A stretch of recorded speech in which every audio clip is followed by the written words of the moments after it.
निकिता और आप देख रहे हैं सत्यहिंदी.com। चलिए एक नजर डालते हैं अब तक की सुर्खियों पर। आज शुक्रवार 29 दिसंबर को जेडीयू की राष्ट्रीय कार्यकारिणी की बैठक होनी है। बैठक में शामिल होने के लिए मुख्यमंत्री नीतीश कुमार दिल्ली पहुंच चुके हैं। बता दें कि इस बैठक को लेकर अटकलें जोर पर हैं कि जेडीयू के राष्ट्रीय अध्यक्ष लल्लन सिंह को आज उनके पद से मुक्त कर दिया जाएगा या फिर वे अपने पद पर बने रहेंगे। हालांकि इसे लेकर अभी तक पार्टी की ओर से कोई आधिकारिक बयान सामने नहीं आया है और जेडीयू में टूट की खबरों को भी लल्लन सिंह ने अफवाह बताया है। इसके अलावा मुख्यमंत्री नीतीश कुमार ने भी इस बैठक को लेकर कहा है कि यह बस एक नॉर्मल बैठक है, लेकिन राजनीतिक गलियारों में इस बैठक को नॉर्मल नहीं माना जा रहा। इस बात की अफवाहें जोर पर हैं कि क्या लल्लन सिंह की जेडीयू अध्यक्ष पद से विदाई तय है और क्या यह इतना आसान है। लल्लन सिंह के जाने से जेडीयू में टूट संभव है तो क्यों, क्या नीतीश कुमार ऐसा होने देंगे। United liberation front of Assam यानी उल्फा गुट आज शुक्रवार 29 दिसंबर को केंद्र और असम सरकार के साथ त्रिपक्षीय शांति समझौते पर हस्ताक्षर करेगा। इस बात की जानकारी देते हुए असम के मुख्यमंत्री कार्यालय ने कहा कि समझौते पर हस्ताक्षर शुक्रवार शाम 5 बजे गृह मंत्री अमित शाह, असम के मुख्यमंत्री हेमंत बिस्व शर्मा और United liberation front of Assam यानी उल्फा के प्रतिनिधियों की मौजूदगी में किए जाएंगे। मीडिया रिपोर्ट्स के मुताबिक उल्फा के वार्ता समर्थक गुट का 30 सदस्यीय प्रतिनिधि मंडल शांति समझौते के लिए मंगलवार को दिल्ली पहुंच चुका है। बता दें कि इस अलगाववादी संगठन उल्फा का गठन अप्रैल 1979 में बांग्लादेश से आए बिना दस्तावेज वाले अप्रवासियों के खिलाफ आंदोलन के बाद हुआ था। फरवरी 2011 में यह गुट 2 पक्षों में विभाजित हो गया, जिसमें से एक पक्ष ने हिंसा छोड़ दी थी और बिना शर्त सरकार के साथ बातचीत के लिए सहमत हुए थे। इसी वार्ता समर्थक गुट ने असम के मूल निवासियों की भूमि के अधिकार समेत उनकी पहचान और संसाधनों की सुरक्षा के लिए सुधारों की मांग की है। वहीं दूसरा गुट बातचीत के खिलाफ है। अमेरिका के पूर्व राष्ट्रपति डोनाल्ड ट्रंप को एक और झटका लगा है। दरअसल बीते दिनों ही कोलोराडो की अदालत ने ट्रंप को अगले साल 2024 में होने वाले राष्ट्रपति चुनाव के प्राथमिक मतदान से अयोग्य करार दे दिया था और अब एक बार फिर ट्रंप के साथ कुछ ऐसा ही हुआ है। मीडिया रिपोर्ट्स के मुताबिक कोलोराडो के अलावा एक और राज्य मेन ने कल गुरुवार को ट्रंप को राष्ट्रपति पद के प्राथमिक चुनाव से रोक दिया है। आपको बता दें कि जनवरी 2021 में यूएस कैपिटल पर हुए हमले में लोगों को उकसाने के आरोप में पूर्व राष्ट्रपति डोनाल्ड ट्रंप को चुनाव के लिए अयोग्य करार दिया गया है। गुरुवार को main secretary of state शेना bellows ने अपने एक फैसले में कहा कि 6 जनवरी 2021 की घटनाएं तत्कालीन राष्ट्रपति के आदेश पर और उनकी जानकारी में और उनके समर्थन से हुई थीं। फैसले में कहा गया है कि अमेरिकी संविधान सरकार की नींव पर हमले को बर्दाश्त नहीं करता। मुझे प्रतिक्रिया में कार्रवाई करने की जरूरत है। दिल्ली की महिलाएं अब विशेष परिस्थितियों में गर्भपात करवा सकेंगी।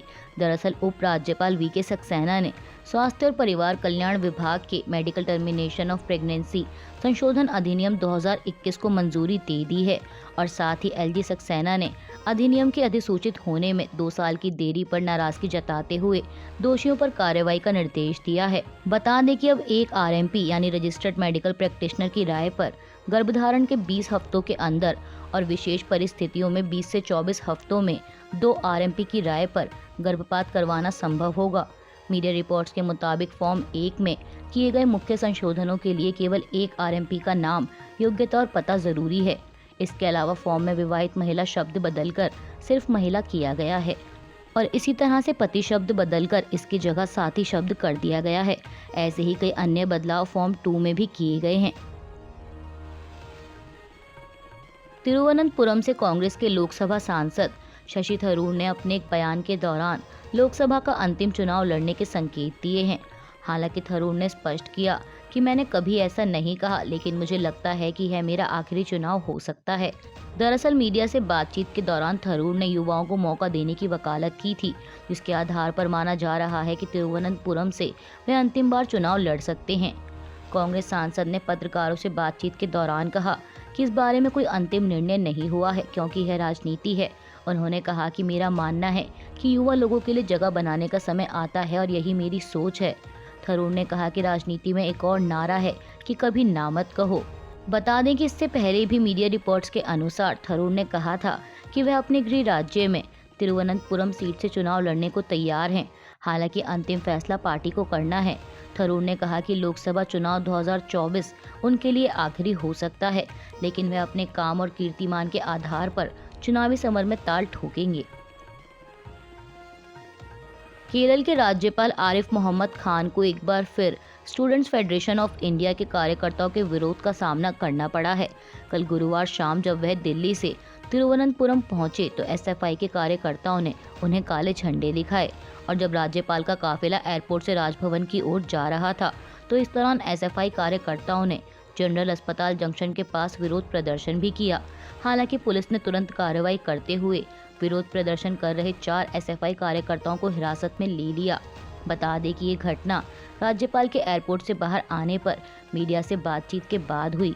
दरअसल केरल में पिछले कुछ हफ्तों से राज्य के कुछ विश्वविद्यालयों के सीनेट में खान द्वारा की गई नियुक्तियों को लेकर राज्य सरकार और एसएफआई लगातार इसका विरोध कर रहे हैं। एसएफआई कार्यकर्ताओं का कहना है कि राज्यपाल अपने सीनेट में हिंदू दक्षिणपंथी समूहों के समर्थकों को नियुक्त करके विश्वविद्यालयों का भगवाकरण करने का प्रयास कर रहे हैं। सुप्रीम कोर्ट कॉलेजियम ने राजस्थान इलाहाबाद समेत 5 हाईकोर्ट के मुख्य न्यायाधीशों के रूप में नियुक्ति के लिए 5 न्यायाधीशों के नामों की सिफारिश केंद्र सरकार को भेजी है।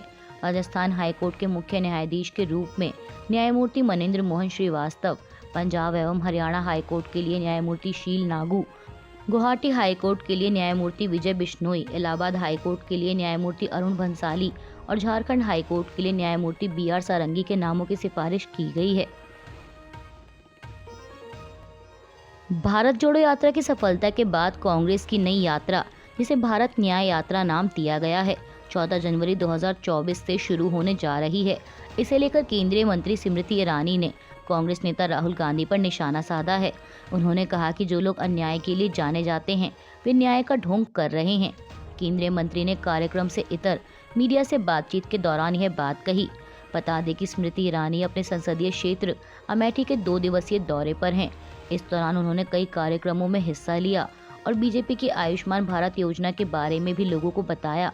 उन्होंने कहा कि इस योजना के माध्यम से सरकार 10 करोड़ गरीब परिवारों को 5-5 लाख रुपए तक की हर वर्ष चिकित्सा सहायता की व्यवस्था कराती है। संयुक्त राष्ट्र ने वेस्ट बैंक में बड़े पैमाने पर छापे की कार्रवाई, हत्याओं, गिरफ्तारियां और मानवाधिकार के उल्लंघन को लेकर एक रिपोर्ट जारी की है। संयुक्त राष्ट्र द्वारा कल गुरुवार को जारी की गई इस रिपोर्ट में इजराइल पर कई आरोप लगाए गए हैं। बीबीसी के अनुसार रिपोर्ट में कहा गया है कि बड़ी संख्या में लोगों की मनमाना गिरफ्तारियां, हिरासत और टॉर्चर और इजरायली सेना द्वारा बुरा बर्ताव सामूहिक सजा की चिंता को बढ़ाता है। इजरायली बस्तियों के हथियारबंद बाशिंदों की ओर से हो रहे हमलों में उछाल के कारण फिलिस्तीन के चरवाहा समुदाय का बड़े पैमाने पर विस्थापन हो रहा है। आवागमन को लेकर जारी भेदभावपूर्ण प्रतिबंध से लोगों की रोजाना की जिंदगी और स्थानीय अर्थव्यवस्था बुरी तरह से प्रभावित हो रही है। रिपोर्ट जारी करते हुए यूएन के मानवाधिकार मामलों के प्रमुख वोल्कर टर्क ने कहा कि इसके नतीजे बहुत विचलित करने वाले हैं और संघर्षों में मानवाधिकार उल्लंघन के मामले नए नहीं हैं, लेकिन जिस तरह की हिंसा और दमन का सहारा लिया जा रहा है वो बीते कुछ सालों में देखने को नहीं मिली है। इजराइल और हमास में जारी युद्ध के बीच हमास द्वारा संचालित गजा के स्वास्थ्य मंत्रालय ने कहा कि बीते 24 घंटों में गजा में 210 फिलिस्तीनियों की मौत हुई है और इसी के साथ मरने वालों का आंकड़ा 21,320 पर पहुंच गया है, जबकि 55,603 लोग घायल हुए हैं।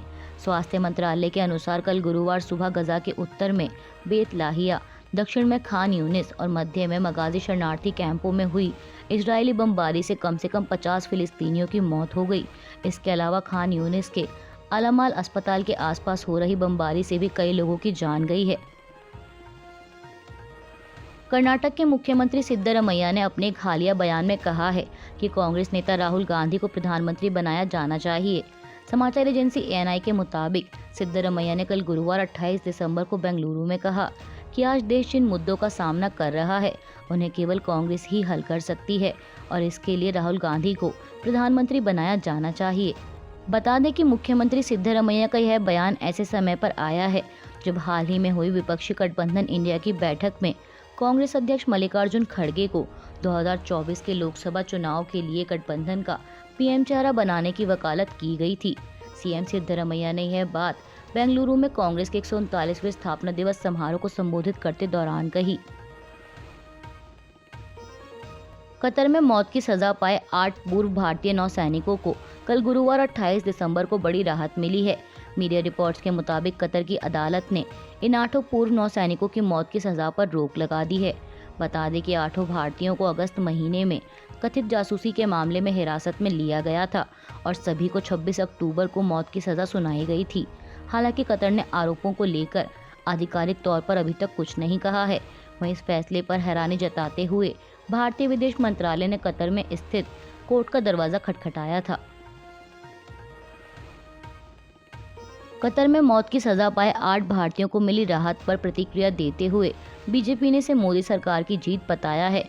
बीजेपी के राष्ट्रीय महासचिव तरुण चुग ने सोशल मीडिया एक्स पर कहा कि कतर में 8 भारतीय पूर्व नौसेना कर्मियों की मौत की सजा में राहत मिलना देश के पीएम नरेंद्र मोदी की विदेश नीति के कूटनीतिक प्रयासों की जीत है। इस खबर से एक बार फिर साफ हो गया है। वहीं कांग्रेस ने भी इस फैसले पर खुशी जताई है। कांग्रेस महासचिव जयराम रमेश ने एक्स पर लिखा कि इस फैसले से पूरा देश राहत महसूस कर रहा है और कांग्रेस भी इसमें शामिल है। हालांकि विस्तृत विवरण की प्रतीक्षा है और हम आशा व्यक्त करते हैं कि मौत की सजा के बदले दी गई जेल की सजा को रद्द कर अधिकारियों को मुक्त कर दिया जाएगा। इसके अलावा नौसेना के पूर्व प्रवक्ता टीके शर्मा ने कहा कि ये अच्छी खबर है, लेकिन सिर्फ पहला कदम है। हमारा लक्ष्य 8 भारतीयों को देश वापस लाना होना चाहिए और ऐसी ही हम उम्मीद कर रहे हैं। दिल्ली के कथित शराब नीति घोटाले में मनी लॉन्ड्रिंग से जुड़े मामले में पहले से ही जेल में बंद आम आदमी पार्टी नेता संजय सिंह के खिलाफ एक और वारंट जारी किया गया है। यह वारंट मंगलवार को अहमदाबाद की मेट्रोपॉलिटन कोर्ट ने जारी किया है।